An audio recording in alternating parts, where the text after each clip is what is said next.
Hi, my name is Amelia Reynolds and this is my highlight reel for multimedia journalism and storytelling. So first I wanted to highlight my opening and my closing shots. I've chose two different projects to highlight, and the first would be my About Me, and then the second is the This I Believe video.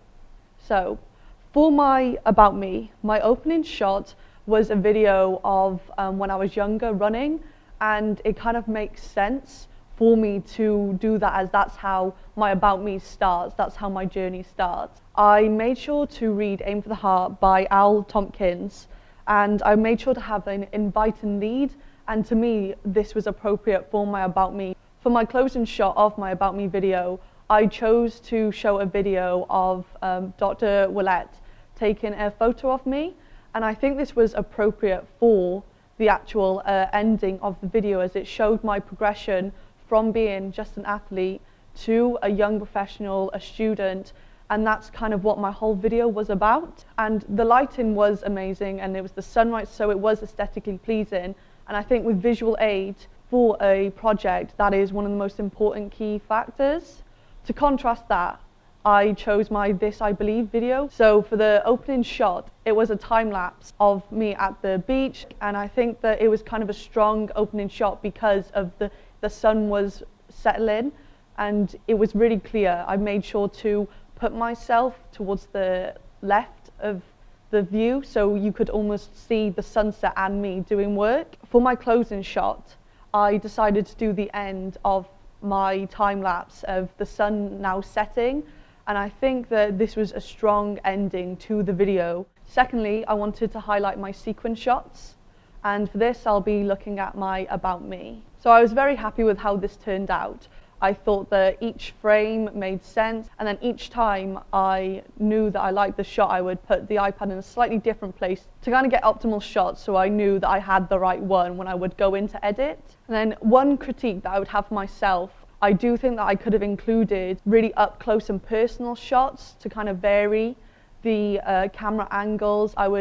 If I was to do this again, I think when I was unpacking my book bag of my pencil case and my books, then I would zoom in on my hands and doing that. So the next part that I wanted to highlight would be my interviews. I'm going to talk about this in two different parts. The first part is actually going to be the videography, and the second part will be the actual interviews. So I chose my location project because I think this is where I kind of like showed all my skills, and I made sure to take what the book has taught me and put it into my filming. So for my first interview, I made sure to have them sat down to make sure they're stable, as that was going to be my expert interview, and I had him to the right of shot, and I made sure that I did it on a really sunny day so that we could have as much light as we could.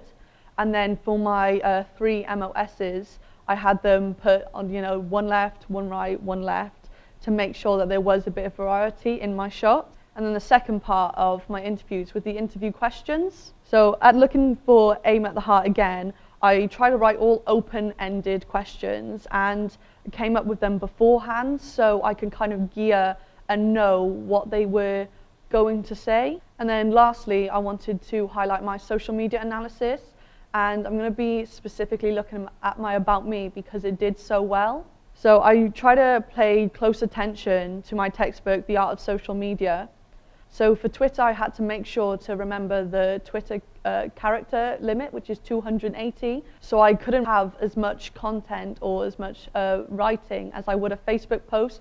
So I had to kind of like get to the point quick and keep my audience interested in what I have to say for them to then click on the link.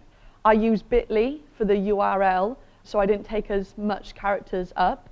Instead of using 4 photos on Twitter, I used 2, because then you could see each photo clearly, whereas if I use 4, they shape it to what is the format on that platform. For Facebook, I chose to be a bit more personal.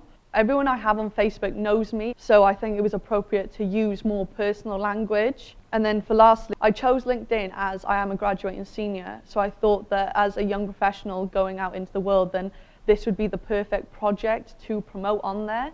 If an employer came to see me and said, oh, what are you about? Then I could just show them my About Me. And I decided to go similar to the Facebook copy, as that works so well, but I took out the "as most of you know" right at the start, because with LinkedIn not a lot of people know me, so I thought that there was no need to do that. And then instead of using the photos, I decided to post the actual video, because I kind of wanted to make it as easy as possible for people to see my about me. As with LinkedIn, they don't necessarily need to click the link, whereas on Facebook, like, they would, because they know me, whereas with LinkedIn I didn't want any opportunity for them not to see my video. And that's it for my highlight reel. Thank you for watching.